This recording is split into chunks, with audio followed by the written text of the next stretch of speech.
That she's enjoying all the garden and plant shows. Oh, I love that. Thank you, Debbie. Want to give you a little shout out. And thanks for joining us because this is very special. QVC Live, just type QVC Live Facebook. You're going to come on us live with those questions. Larry's going to answer them for you or comments. And so just go on QVC Live on Facebook to join us for the next 1 hour. All right. Ultimate Innovations two-piece bleeding heart live plant. I just love to say bleeding heart. Why does that remind me of a song? All right, love that it's two pieces. Okay, Larry, talk to me about these.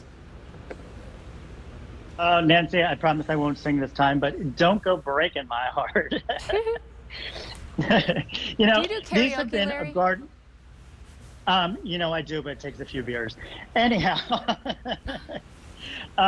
these have been a garden favorite since the 1800s, Nancy.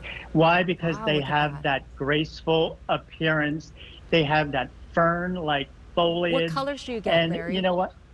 They have those bleeding hearts. So red is the most common bleeding hearts that you will find in your garden centers, in your nurseries.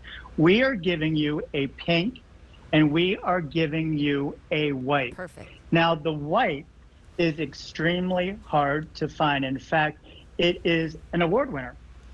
It won the recipient of the prestigious award of the Golden Merit of Royal Horticultural Society. Not 1 year in 2022, but also 2 years in 2023 as well. So what makes these so special?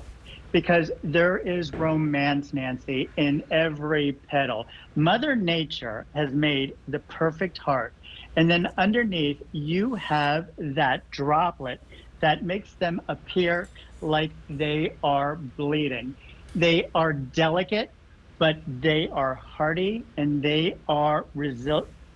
You are going to get tender blooms, but yet these are going to have a great root system. They are perennial. So they're going to come back year after year after year, no matter where you live. They love shade. So you're going to put them in a spot that doesn't get direct sunlight. You can put them with your hostas, your ferns, which is good because these do have color, your impatiens. They will bloom until it gets really excessively hot. Then they will stop and they are done for the summer. But the best thing is, they will be back. This is one of my first plants that pop up in the spring. And I love it because the little hearts, it makes me feel happy because I love spring. But you can also put these in a container if you want to bring them inside. 12-inch container. They are only going to grow about 12 to 14 inches high. How do they come, Larry? So they're going to come in a little plant. Bare root? I'm sorry, a bare root. I'm so sorry. I have plants on the mind. It's going to come in a bare root, which is going to grow very fast. And when you get these home, Nancy, first thing you want to do, take it out of the bag, make sure you keep it moist before you plant it. And then you plant it, and it is going to grow fast and give you these delicate little hearts.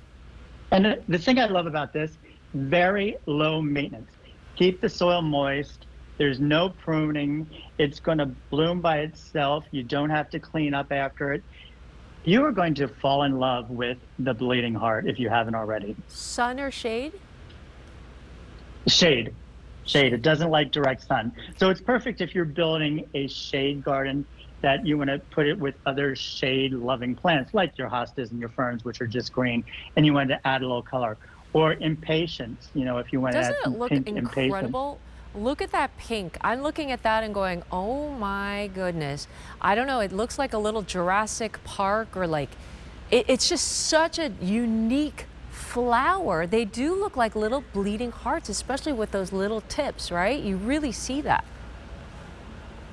Yeah, absolutely. And you know, Nancy, that's the reason, because of that unique shape and how easy they are, and it's the first sign of spring usually. These have been around since Victorian times. So cool. Like dancing, yeah. I mean, a bleeding heart is something I remember when I was small. My mother had big bleeding heart plants that I would actually pick them for her, and she would put in the water because I wanted to show her that I loved her. And we had the red, the traditional ones. But if you already have the red traditional ones, the pink and the white are going to be perfect to put in that bleeding heart garden. And think about if you have the small hostas behind, a lot of green, and then the bleeding hearts in the front. It's going to be eye-catching. It's going to make you feel good. And again, they're easy. You're going to get like almost up to, yeah, and almost anywhere, because these are zone 3 to 10. So you can plant these everywhere. They are hardy. They look so delicate, but they have a very strong root system. So they will come back year after year after year. And again, each one of these stems, you're getting up to sometimes 20 little hearts. So it's truly something that you can love year after year after year, and just, don't go breaking my heart, buy this plant.